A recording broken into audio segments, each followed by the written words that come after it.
ফেসবুকে আপনার সাথে মুফতি রেজাউল করিম আবরারকে একসাথে ছবিতে দেখলাম, এর রহস্য জানতে চাই।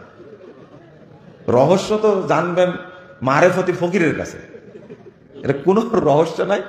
আমার সাথে একদিন দেখা হয়েছে, কথাবার্তা হলো, আপনারা তো নাম দিয়েছেন আমার বন্ধু, আবার প্রশ্ন করছেন দেখা তো হতেই পারে বন্ধুর সাথে, তাই না?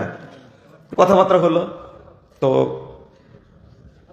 আবরার সাহেবই একটু আবেদন করলেন একটা ছবি তুলে রাখি স্মৃতি হিসাবে।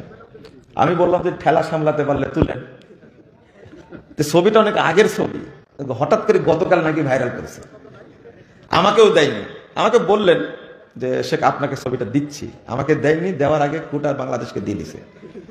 ছবিটা দেওয়া থেকে আপনার মন খারাপ? মন খারাপ না? ও, দোয়া করেন রেজাউল করিম আবরার যদি সবচেয়ে তার বাংলাদেশের সবচেয়ে তার কট্টর বিরোধী মুজাফফর মুবিন মহসিনের সাথে ছবি তুলে যে তার ভালো লাগে, তার দাওয়াতের জন্য যেন তাকে আল্লাহ কবুল করে নেন। আমিন।